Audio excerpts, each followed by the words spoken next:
I don't think it's an accident. I don't think there are accidents. Well, I think it clearly was off course and problematic. So, I don't know about the intentionality of it. I think it very well could have been intentional, but I tend to think because it's such a stupid harebrained scheme, like I almost give them the benefit of the doubt, not because they're not capable of spying. I'm sure obviously they're spying on us. Sure. Obviously they're spying on us, just like we're spying on them. That's what we both do. But it seems like such a stupid way because you're going to get caught. It's a made for TV moment. You have to understand the nature of live television and why the media overreacted to it. It's ongoing. So because it's not final, it's like a live event occurring, like when kids are trapped in a mine. Those are the best stories for CNN because you can keep updating people and people keep turning the TV on to check on the status. So this one was just made for CNN because obviously we're going to shoot the thing down. And obviously you can interpret into it if it's an accident or not. And it just gives them something to talk about on a slow news week. But it is interesting. I think your point that is interesting is the Nordstream story correct or not? Why is that not being covered? It's not being covered because it's not an ongoing story. So that just shows you. No, I don't think that's right. I think it's not being covered because the mainstream media already took a side on this.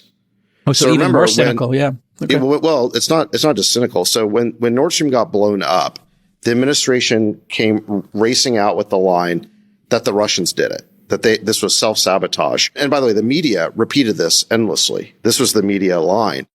And it never really made sense to anyone who's paying attention because, first of all, this was an economically vital asset to Russia. Second, it was their main source of leverage over Europe, was their control over the gas supply. So the idea that they would shoot themselves in the foot that way, just to somehow, show how crazy they are, it never really made sense to anyone who was paying attention.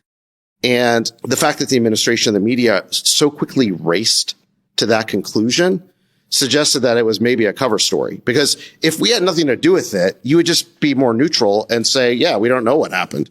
But they had to promote this line that, the Russians did it, which just never made any sense. And now Cy Hirsch has come out with this story, so it laying out in great detail how we did it. It's not just saying we did it. It's laying out who did it and how and the steps and all that kind of stuff. And just so you guys understand who this guy is, he's this legendary Pulitzer Prize winning journalist. He's like 86 years old or something like that now. But he broke during Vietnam. He broke the story of the My Lai massacre, which the military denied until he proved it.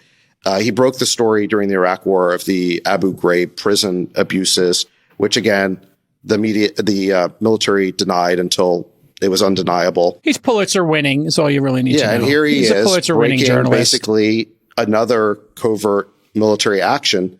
And look, we don't know for sure whether it's true or not, but it looks pretty bad. Do you think that Europe knew? Do you think that the Europeans were told that the Americans were going to go and blow this thing up? If that's true. By the way, the administration has said clearly this is a false story. They said it was pure fiction. I think the specific quote was, this is pure fiction. The Ukraine would be the most likely person to do this. Capability. You got to look for means, motive, and opportunity. They don't have the opportunity to go down there. The story. I don't think the Ukrainians have the capability to do an undersea mission like that. Interesting. The Norwegians do, and the story maintained that we did it with them. The British do. The story didn't say whether they were involved or not. So no, my guess is that if this was a covert U.S. activity, it was kept to a very small group, which is why it'll be hard to prove more definitively than this. The other side of the argument is this is such a provocation, and the administration saying it's fiction. So what is your response to that, Sachs? Would the U.S. do something so provocative, or would they have somebody else do it? And would Norway do something so provocative? It seems like an extremely offensive technique as opposed to just backing the Ukraine to defend itself against Russia's invasion. Here's the thing. Before the invasion, Biden at a press conference said that if the Russians invade, Nord Stream would be no more.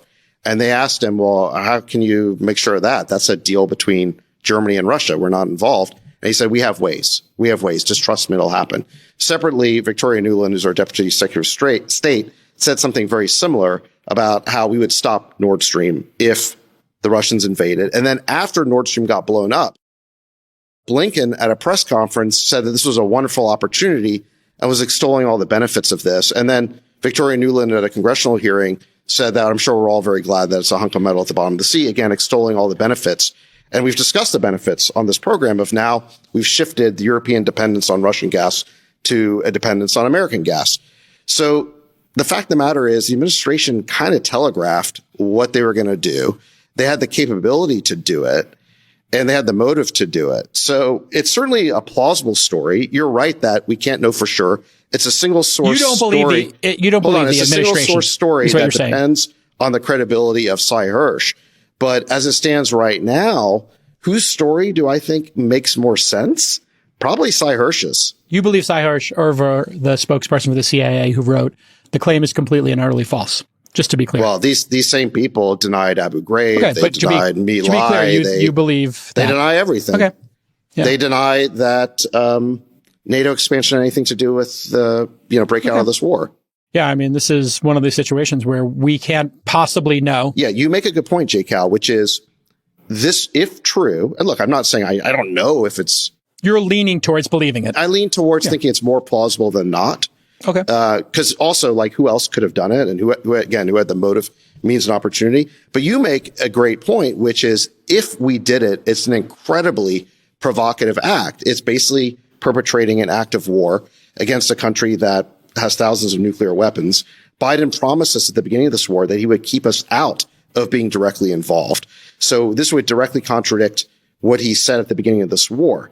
So I think it's a very scary situation here. Yeah, no. And you've been if the US didn't do it, yeah. If the US didn't do it, like, why don't we find the real killer? I actually have this. I have the theory. Here's my theory. The CIA knew how to do it. Biden wants to do it. The Republicans want to do it. Obviously, the people who are the most pro stopping Nord Stream have been the Republicans. They've led this charge even more than the Democrats. So it's a bipartisan issue. Stop Nord Stream, bipartisan issue, hands down. I think the CIA probably knew how to do it. And just like we equipped the Ukraine to do it, we might have facilitated the Ukraine and a collaborator, UK, Norway, some freelancers. We have those freelance former Navy SEALs that operate.